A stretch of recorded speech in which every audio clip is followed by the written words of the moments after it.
Welcome back to the life of Jesus. به این ویدیو هم که درباره زندگی عیسی هست خوش اومدید. In this video we're going to look at how Jesus was very different from the culture of the time. تو این ویدیو میخوایم در مورد تفاوت عیسی با فرهنگ زمان خودش صحبت کنیم. And we're going to look at this by looking at him calling a disciple. و با دعوت عیسی از یکی از شاگرداش شروع میکنیم، زمانی که یک نفر رو دعوت میکنه که بیاد و شاگردش بشه. And then the conversations which happen afterwards. و به مکالماتی که بعد از این دعوت پیش میاد بینشون در موردش نگاهی میندازیم و صحبت میکنیم. So you'll want to be in Matthew chapter 9. خب برای اینکه این باب رو امروز بخونیم و درس رو شروع کنیم باید بریم به متی باب 9 صفحه 1263. Now remember at this point Jesus already has some disciples following him. خب یادتون باشه که تا قبل از این عیسی یه چند تا از شاگردهاش رو انتخاب کرده بود و آدم‌هایی هم بودن که دنبالش می‌کردن. We've seen John, we've seen Andrew, we've seen Peter. در مورد یوحنا، آندریاس و پتروس خونده بودیم که از شاگرداش بودن. But now we see another one called. ولی حالا میخوام در مورد یه شخص دیگه‌ای صحبت کنیم که باز دعوت میشه که بیاد و عیسی رو دنبال کنه. Another one of the original 12. یکی دیگه از اون شاگردانی که جزء 12 شاگرد و رسول عیسی بودن. And quite a famous one. که خیلی هم این شخص معروفه. So, verse 9. آیه 9 باب 9 متی رو میخونیم. چون عیسی آنجا را ترک میگفت، مردی را دید متی نام که در خراجگاه نشسته بود. به وی گفت از پی من بیا. او برخاست و از پی وی روان شد. So it's Matthew, خب اسم این شخص بوده متی. the gospel writer. دقیقاً نویسنده همین انجیلی که داریم میخونیم. This is when he was called. اینجا بوده که متی فرا خونده میشه بیاد به دنبال عیسی. Now Matthew was a tax collector. خب متی یک خراجگیر بوده، مالیاتگیر بوده. Jesus calling Matthew to follow him would have been very controversial. اینکه عیسی بخواد متی رو که یک خراجگیر هستش رو بخواد دعوت کنه بیاد دنبالش یه چیز واقعا عجیبی بوده. The people hated tax collectors. مردم اون موقع از مالیاتگیرها متنفر بودن. The Jews did not like the fact that the Romans were ruling over them. یهودی‌ها اصلا از این حقیقت خوششون نمیومد، از این حقیقتی که رومی‌ها براشون تسلط دارن، رومی‌ها براشون حکمرانی میکنن. And they didn't like that they had to pay taxes to the Romans. و این حقیقت رو که مجبور بودن یهودی‌ها به رومی‌ها مالیات بپردازن رو هم دوست نداشتن.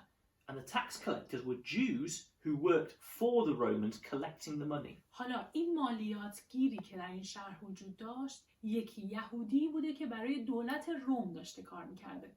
So the people thought of the tax collectors as traitors. واسه همین مردم این خراجگیر رو، این مالیاتگیر رو مثل یک خیانتکار میدونستن. But also the tax collectors were not that honest. و همینطور خراجگیرای اون موقع اونقدر هم صادق نبودن. And many tax collectors maybe would take a bit of money for themselves on the side. مالیات بگیرای زیادی بودن که پول بیشتر میگرفتن و برای خودشون هم یه مقدار نگه میداشتن. And so they made themselves rich. They were usually rich people, tax collectors were. واسه همین با این کاری که میکردن خودشون ثروتمند میشدن و از این شغلشون استفاده میکردن برای پول به دست آوردن. So the people hated them even more because they were rich whilst the people were poor. واسه همین مردم حتی بیشتر از قبل هم از اینها متنفر میشدن، چون همیشه میدیدن که خراجگیرها آدمای ثروتمندی هستن و خودشون آدمهای فقیر و پولشون میره تو جیب مالیات بگیرها. But they couldn't do anything to them because they worked for the Romans. ولی خب کاری هم نمیتونستن بکنن چون که این خراجگیرها برای دولت روم داشتن کار میکردن. So when Jesus walked by this tax collector and said, "Come and follow me." پس عیسی میاد و از کنار این خراجگیر رد میشه و ازش میخواد که بیاد و عیسی رو دنبال کنه. Everyone would have been horrified. همه مطمئناً وحشت زده شده بودن. They would have thought, "Why is Jesus doing this?" مطمئناً داشتن فکر میکردن که چرا عیسی داره این کار رو میکنه. And they probably would have been angry at Jesus. احتمالاً حتی از دست عیسی عصبانی هم شده بودن. But we find out why Jesus did it. حالا با هم متوجه میشیم که چرا عیسی این کارو کرد. So let's read verses 10 and 11. بیاین آیات 10 و 11 رو هم بخونیم. روزی عیسی در خانه متی بر سر سفره نشسته بود که بسیاری از خراجگیران و گناهکاران آمدند و با او و شاگردانش همسفره شدند. چون فریسیان این را دیدند به شاگردان وی گفتند چرا استاد شما با خراجگیران و گناهکاران غذا می‌خورد؟ So we know that Matthew followed Jesus. He started going with him. خب پس می‌دونیم که متی شروع کرد به دنبال کردن عیسی، رفت پیش عیسی. And he invites him for a meal at his house. و حتی عیسی رو دعوت کرد برای غذا به خونه خودش. And at this meal there were many other tax collectors. و خب توی این مجلس مهمونی غذا آدم‌های دیگه هم بودن، خراجگیرهای دیگه هم اونجا بودن. And there were these people the Bible calls sinners. و حتی این کتاب مقدس تو آیه 10 گفته گناهکاران تو اون جمع بودن.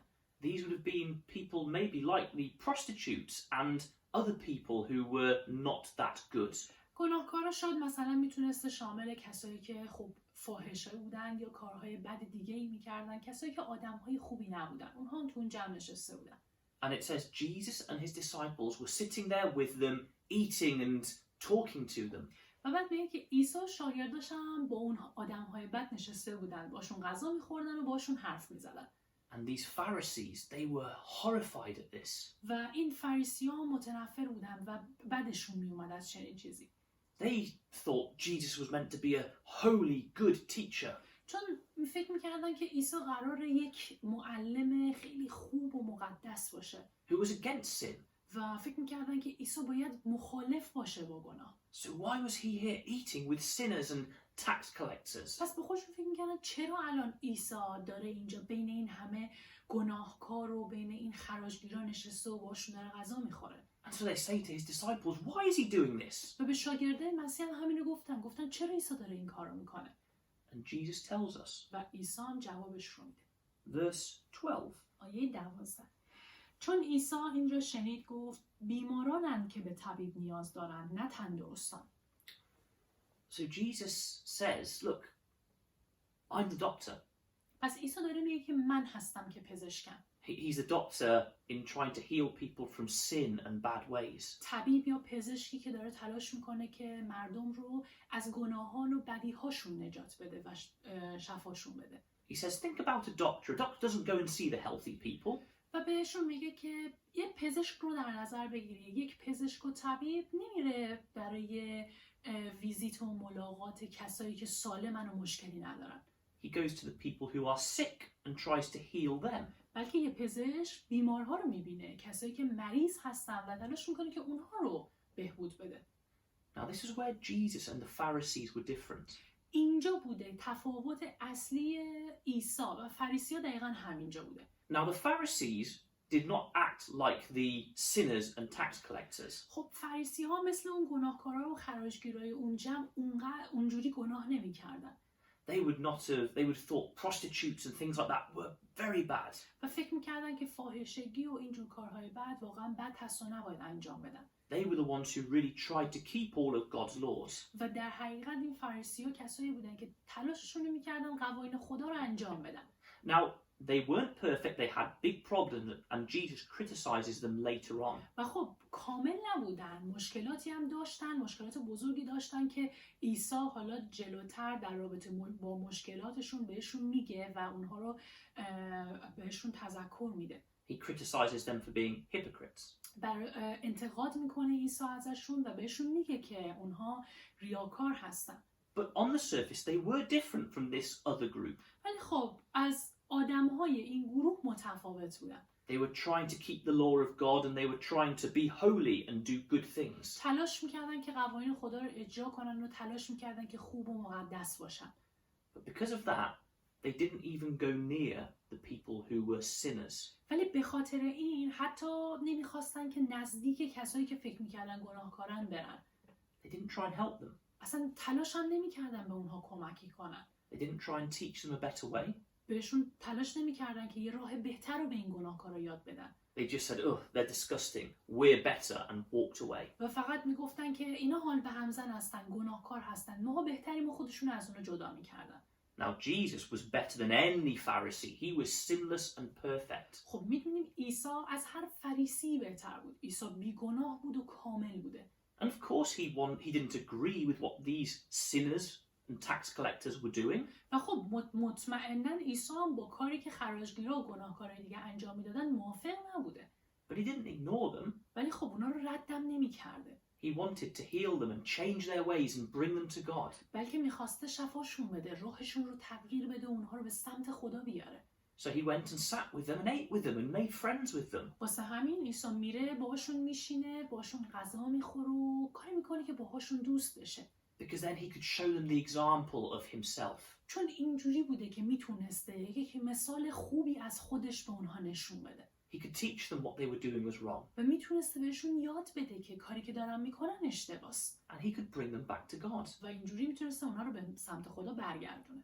And in this way he showed he was so much better in attitude than the Pharisees. و اینجا بوده که با این رفتارش بوده که نشون میده از فریسی‌ها خیلی بهتر داره عمل میکنه. Let's read verse 30. بیاین حالا آیه 13 رو بخونیم. بروید و مفهوم این کلام را درک کنید که رحمت را میپسندم نه قربانی را، زیرا من نیامده ام تا پارسایان بلکه تا گناهکاران را دعوت کنم. So he's quite critical of the Pharisees. پس خیلی داره انتقادی بهشون صحبت میکنه. He quotes a verse from the Old Testament. میاد یه آیه رو از عهد عتیق براشون نقل میکنه. And this verse is the words of God. و خب این آیه کلام خود خدا هستش. Where God had said to Israel, I want mercy, not sacrifice. جایی که خدا به بنی اسرائیل گفته بودش که من رحمت میخوام نه قربونی. And he says to the Pharisees, you go away and think about what that means. به فریسیان این آیه رو میگه و بهشون میگه که برید و به این آیه فکر کنید و ببینید یعنی چی. And I'll explain what it means. الان براتون توضیح میدیم معنی این آیه چیه. The Jews had to give sacrifices to God. That was part of their faith. مردم یهودی ها میباید قربانی کنن برای خدا و این قربانی کردن یک بخشی از ایمانشون بود. But God also wanted them to have the right attitude of mercy and kindness and love. و خب در مقابل خدا همینطور ازشون میخواست که محبت و رحمت رو نشون بدن و محبت کنن به دیگران. There were many Jews who would go and give all the right sacrifices and obey the law. یهودیای زیادی بودن که تمام این قوانین رو اجرا میکردن، قربانی میکردن و قوانین رو عملی میکردن. But they didn't have an attitude of mercy and compassion towards people. ولی از اون طرف هیچ رحم و دلسوزی نداشتن، هیچ محبتی به دیگران نمیکردن. They were only worried about themselves, and if they were okay, that was fine. فقط نگران خودشون بودن، فقط به خودشون اهمیت میدادن. اگر خودشون خوب بودن دیگه مشکلی نداشتن. They would look at these sinners and say, well, I'm fine, so I hate them and I'll just ignore them. به خودشون نگاه میکردن میگفتن اگر من خودم خوب باشم دیگه خوبه و دیگران رو که میدیدن میگفتن اونها گناهکار هستن و از اونها متنفرم و از اونها جدا میشدن. Jesus says to them, that's the wrong attitude. عیسی داره بهشون میگه که این رفتار، این نگرش غلطه. God values this mercy more than sacrifice. خدا رحمت رو با ارزشتر از قربانی کردن میدونه. It doesn't matter if you're doing all the right things. مهم نیستش که شما همه کارهای درست رو انجام بدید. If someone else isn't, go and help them, try and correct them, try and save them. اگر میبینید یک نفری اینطوری نیست، برید و بهش کمک کنید. برید و اونها رو نجات بدید از کار اشتباهی که دارن انجام میدن. That's what the Pharisees weren't doing. این کار چیزی بوده که فریسی‌ها انجام نمیدادن. But Jesus was. ولی عیسی این کارو میکرد. And that's why he says, I haven't come to call the righteous, I've come to call the sinners. واسه همینه که عیسی میگه که نیومدم که پارساها رو دعوت کنم، بلکه اومدم گناهکاران رو دعوت کنم. And what a wonderful insight into our Lord's character. که به ما نشون میده که چه تصویر زیبایی از افکار عیسی رو داره به ما نشون میده. Jesus never sinned, he followed God perfectly. عیسی هیچ وقت گناه نکرد، همیشه به نحو احسن از خدا اطاعت کرد و دنبالش کرد. And when he saw these people who weren't following God and who were sinners, و هر وقت هم که آدمایی رو میدید که گناه میکردن و خدا رو به درستی اطاعت نمیکردن ازش، he didn't ignore them or look down on them badly. اونها رو رد نمیکرد یا تحقیرانه بهشون نگاه نمیکرد. He said, he had mercy and said, let me try and save them and change them. بهشون رحمت نشون میداد و بهشون و میگفتش که اونها رو بیام نجات بدم و رحمت و دلسوزی بهشون نشون بدم و از گناهشون برشون گردونم. I'll make friends with them. باشون دوست بشم. I'll eat with them in their house. و باشون غذا میخورم، میرم توی خونه هاشون. It doesn't mean that he lowered himself to their level. این به این معنی نیستش که با این کار داره مرتبه خودش رو پایین میاره. He wouldn't have tried to fit in with them and try and do what they were doing. چون کاری نمیکرد که با انجام کارهای اونها خودش رو با اونها یکی کنه. He would have been there to make the difference. بلکه بین اونها بود تا یک تفاوتی درشون ایجاد کنه. He wouldn't have brought his behavior down to their level. رفتارهای خودش رو به مرتبه اونها پایین نمی آورد، یعنی رفتارهای بد اونها رو انجام نمیداد. He would bring their behavior up to his level. بلکه کاری میکرد که رفتارهای بد اونها رو بالا بکشه، ارتقا بده و به حد رفتارهای خوب خودش برسونه.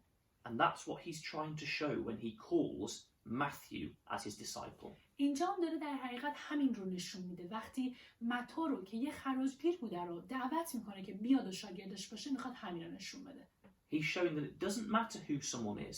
میخواد نشون بده که فرقی نمیکنه که یه آدم چه آدمی هست و چه کارهایی کرده. If they're willing to accept Jesus and follow him, they're welcome. اگر یه شخصی هر کاری هم که تو زندگی کرده باشه، اگر بخواد عیسی رو قبول کنه و دنبالش کنه، ازش عیسی استقبال میکنه و اون رو قبول میکنه. This is very important for us. برای ماها همین نکته خیلی مهمه. Our attitude should be the same as this. ما هم باید دقیقاً همینطوری رفتار کنیم. If we're a Christian, we are hopefully trying to live a godly, good life. اگر مسیحی هستیم، خب پس انتظار میره که درست زندگی کنیم در راستای ایمانمون. And we will probably have friends or people we know who aren't.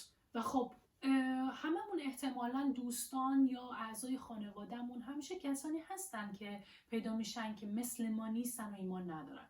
They may do bad things, there may be lots of drinking, swearing, rude conversations. ممکنه که همیشه توی دوستانمون یا توی اعضای خانوادهمون کسانی باشن که کارهای بدی میکنن یا دشنام میدن و کلام بدی به زبون میارن یا رفتارهای بدی دارن.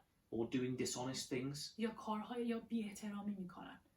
We have to have the attitude to try and save them and change them. پس ما باید وقتی با چنین آدمایی روبرو میشیم، باید رفتاری نشون بدیم از خودمون که اونها رو تغییر بدیم و اونها رو نجات بدیم. When we're a Christian, we don't ignore people who maybe aren't behaving as well as us.